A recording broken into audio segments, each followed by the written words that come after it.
Hi, I'm Shelley. Welcome back to my channel. This video I'm going to talk about the books that I read in March month, which are these right here. And I thought I'd get this video done because it's almost the end of April. And pretty soon I'll have to choose what books I'm going to read in May. And I've been a bit distracted of late. Next week here in Canada we have our federal election. And I've been procrastinating on doing our taxes, mine and my husband's, and that is due the end of April. So that's something else I really need to get done. So the first book I finished in March month was it's The Teller of Small Fortunes by Julie Leong. And it's about a wandering immigrant fortune teller who's traveling on her own. She tells small fortunes, and she seems like she'd rather be by herself. It seems like she's hiding something in her past.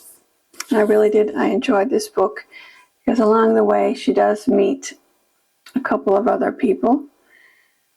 And so I consider this like a found family type thing. She meets a semi-reformed thief and an ex-mercenary recruit. They recruit her into and they're searching for his daughter is missing. So she decides to go along with them and try to help find his daughter. And I really enjoyed this one. I think it's a cozy fantasy. It's described as historical too as well, I think. And I think anyone who likes, what is that called?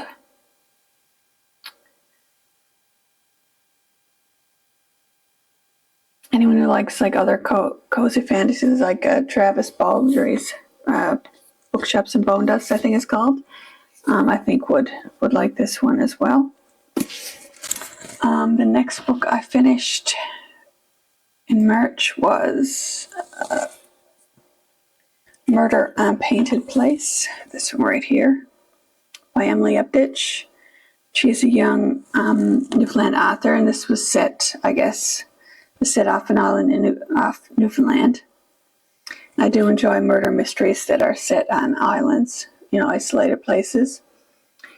And of course, there's 6 strangers receive an invitation to a remote island mansion called Painted Place, and they're invited after the death of the legendary but reclusive portrait artist Arthur Cherrywood. So 6 of these strangers receive an invitation, and of course, after they arrive, a storm hits, so they're stranded on the island, and when the morning breaks, someone is found dead. So of course they have to try to figure out who the killer is.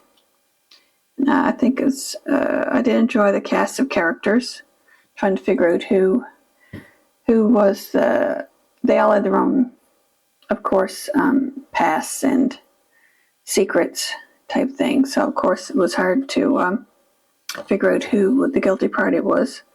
But I really did enjoy this book as well.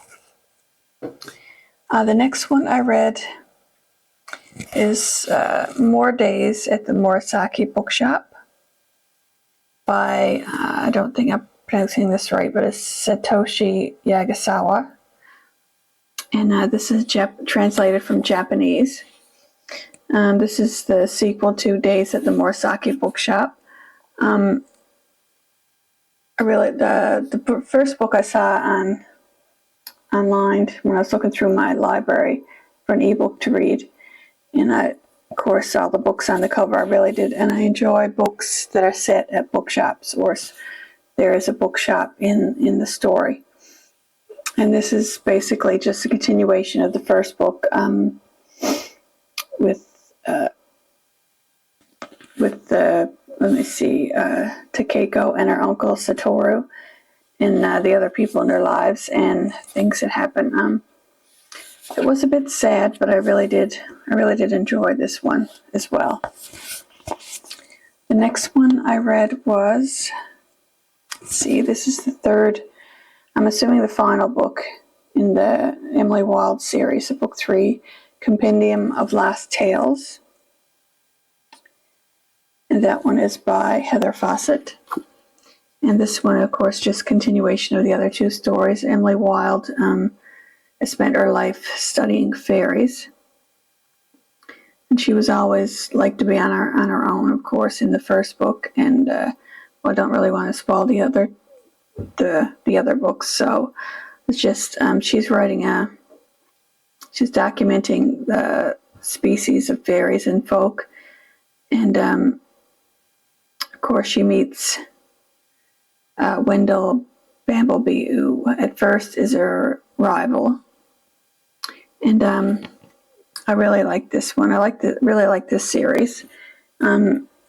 It's fantasy is a historical, which I don't normally read a lot of, but I really did enjoy it.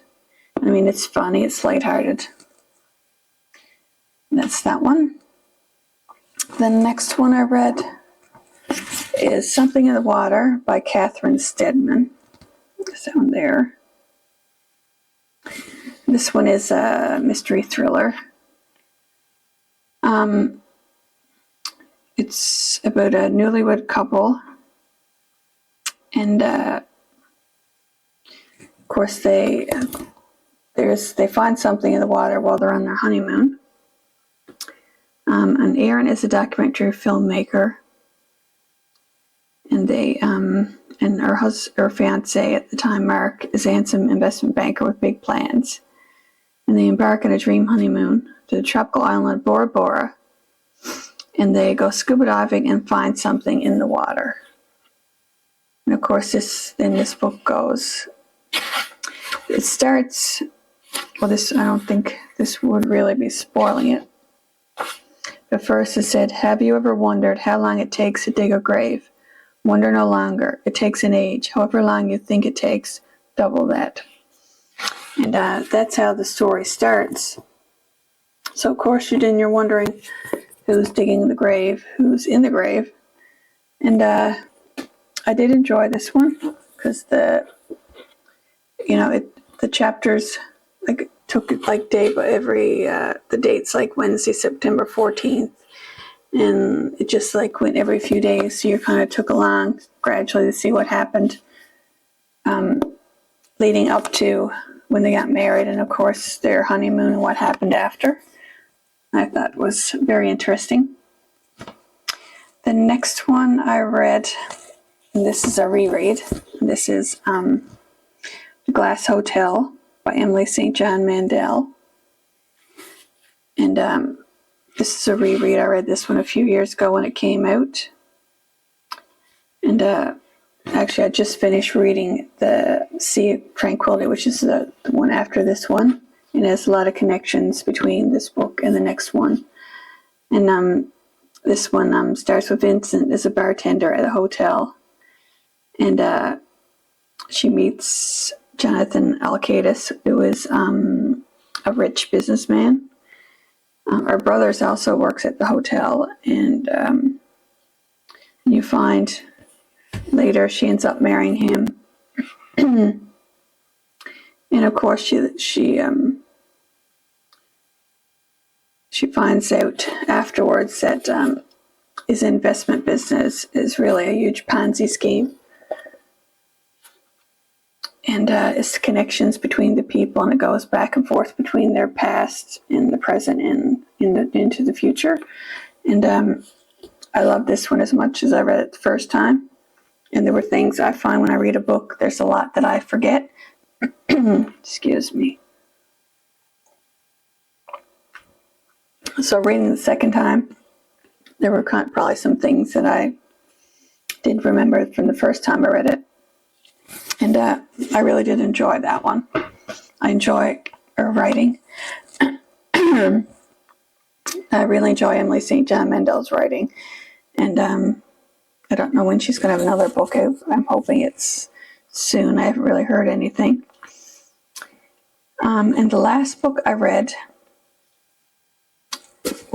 is actually a nonfiction, which I've been meaning to read more nonfiction, and of course I haven't. This one is All the Little Monsters, How I Learned to Live with Anxiety by David A. Robertson. And he is an Indigenous author. And this is his story about his struggles and small victories of living with chronic anxiety and depression. And he shares his journey. It's very raw and emotional. He shares honest how anxiety and depression has affected him, affected his life, his family, and how he's learned to deal with it. And I really enjoy this because you never know what, with any type of mental illness, what anyone is going on. You're only seeing the outside. You're only seeing what they're showing you. But I really enjoyed, like, it showed how when he was out, like, doing book tours and things, and he was feeling anxious or wasn't feeling well at the time, and like if you had been there, I guess you probably wouldn't really have known, like, what he was really feeling on the inside. So I really enjoyed his honesty in this book, and I think this would be for anyone who maybe has any trouble with mental illness or just have an interest in it and learning, like, how other people deal with it. I think this is a really good book, and I would recommend this one to anyone. And that is it. That's it for my 7 books I read. And so far this month, it's like towards the end of the month, and I've only read 4, so I don't think I'm going to get much reading done this month. More reading done this month. So I have to finish our taxes, of course, and there's some things going on. So I'm hoping to get at least a couple more books read, and I might have there's a couple I needed to read this month. I might have to move to May, so probably in the next few days I'll be filling my my May TBR, and then it'll probably be May before I end up doing my my April reading wrap up. And I was hoping to do there was a reading tag, Spring Has Sprung book tag, and it's not really spring weather. I was hoping to do it outside, and today we have some flurries, and it's like 0 degrees at the minute, so that one might have to wait for another week or so. So if you've read any of these books that I've read this month, let me know. And thanks for watching, and I'll see you again soon with another video. Bye.